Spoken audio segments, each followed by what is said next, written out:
پاکستان ہند میں شامل نہیں تھا، سندھ و ہند، سندھ ایک مکمل ملک تھا، ہند اس کے بعد شروع ہوتا تھا۔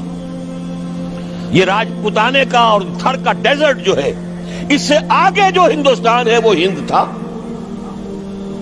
یہ جو ہمارا پاکستان ہے یہ ہمیشہ ہند میں شامل نہیں رہا، حضور کے زمانے میں بالخصوص سندھ و ہند، دریائے سندھ چلا رہا ہے۔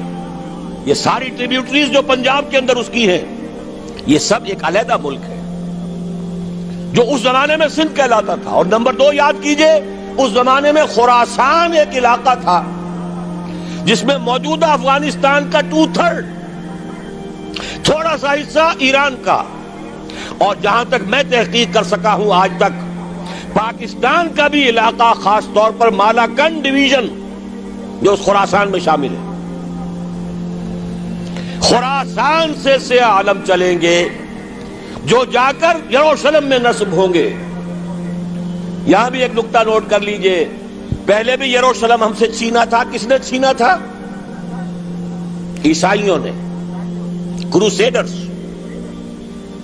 واپس کون لیا؟ کس نے لیا؟ عربوں میں دم نہیں تھا، عرب عیاشیوں کی وجہ سے کھوکھلے ہو چکے تھے۔ واپس لینے والا صلاح الدین ایوبی، کرد خون۔ اب دوبارہ یروشلم لیا جا چکا۔ چھینا کن سے گیا؟ عربوں سے۔ عرب واپس لے سکتے ہیں؟ کوئی اندیشہ اگر ہو سکتا تھا عراق کے بارے میں کہ شاید اس کے ایٹمک دانت نکل آئے، جو سازش کی گئی، جس طرح اس احمق اور پاگل صدام حسین کو دام میں پھنسایا گیا۔ صدام، 100 جال، دام کہتے ہیں جال کو، 100 اس میں جو پھنسا ہے تو اگلا پچھلا کھایا پیا سب اگلوا لیا۔ اور ہے ہی کون؟ اس کے پاس ایٹمک ہتھیاروں کا ذخیرہ موجود ہے، اور کسی کے وہ ایٹمک دانت بھی نکلنے نہیں دے رہے۔ پاکستان کے اوپر کتنا دباؤ، اور ہمیں نہیں پتا کتنا کچھ دباؤ قبول کیا جا چکا۔ یہ تو سبھی مانتے ہیں،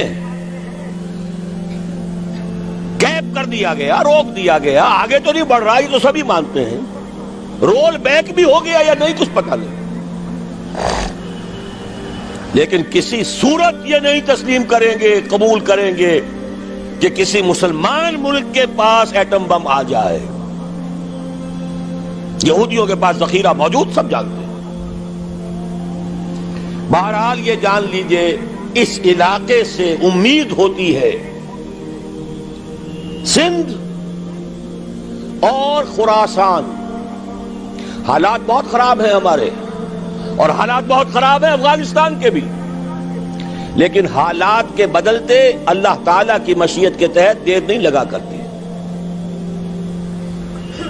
سیرت نبوی میں مجھے نظر آتا ہے سن 10 میں، 10 نبوی، ہجرت سے 3 سال پہلے، 2.5 سال پہلے، کہیں سے کوئی امید کی کرن نظر نہیں آتی تھی کہ عرب میں اسلامی حکومت قائم ہو جائے گی۔ 10 برس ہو چکے محمد الرسول اللہ کو دعوت دیتے ہوئے، اور ابھی تک بمشکل 125 آدمی ہے، اپنے بل پر، اپنے طاقت پر مکے میں رہ بھی نہیں سکتے۔ کیسے ہو جائے گا؟ کہاں سے ہو جائے گا؟ میں آج پوچھتا ہوں، کوئی سر بتائے، کہیں سے کوئی امید کی کرن اس وقت نظر آتی ہے؟ اس ماحول میں لے جائیے۔ اگلے 3 سال میں کیا ہو گیا؟ پہلے سال 6، اگلے سال 12، اس سے اگلے سال 72، اور بیعت عقبہ ثانیہ، ہجرت، اور وہاں سے اب حضور کی طرف سے شروع ہو گیا انیشیٹو۔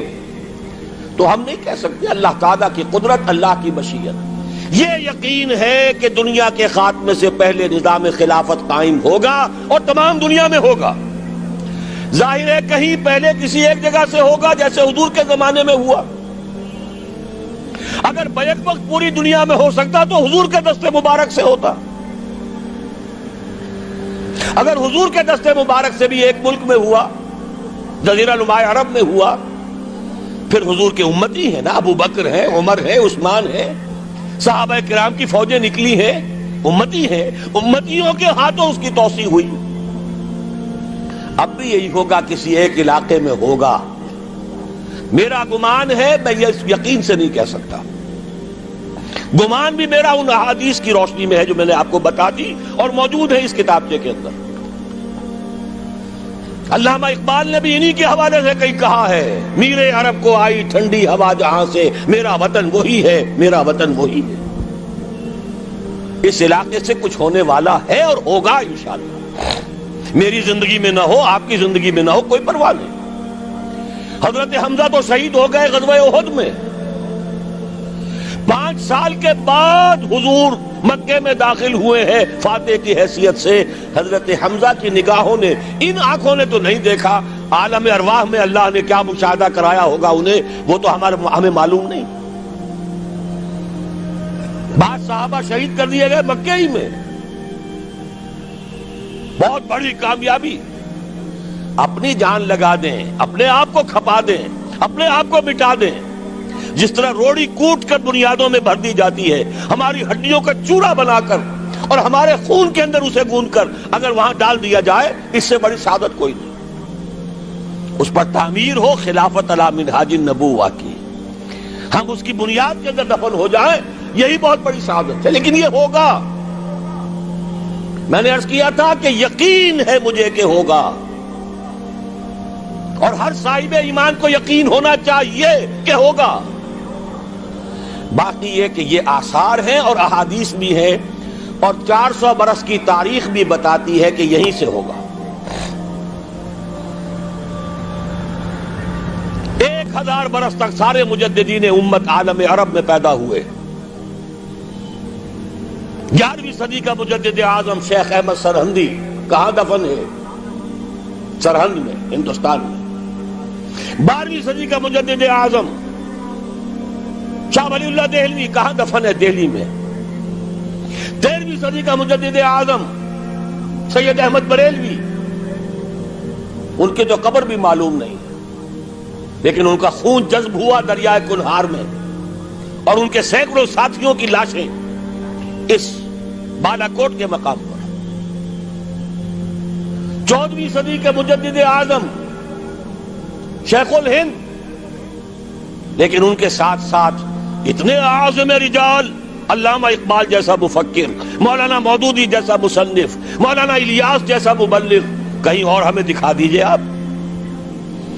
میں کل کہیں عرض کر رہا تھا, دیکھیے پہلے جو ہے 1000 برس تک ہر خیر ہندوستان میں باہر سے آ رہا تھا. معین الدین اجمیری باہر سے آ رہے ہیں, شیخ علی حجویری باہر سے آ رہے ہیں, سندھ میں جتنے اولیاء دفن ہیں سب کے سب باہر سے, ایران سے چلے آ رہے ہیں. لیکن جیسے ہی 11ویں صدی شروع ہوئی, ریورس ہو گیا آرڈر. اب سلسلہ مجددیہ نقشبندیہ اب ہندوستان سے نکل کر پھیل رہا ہے.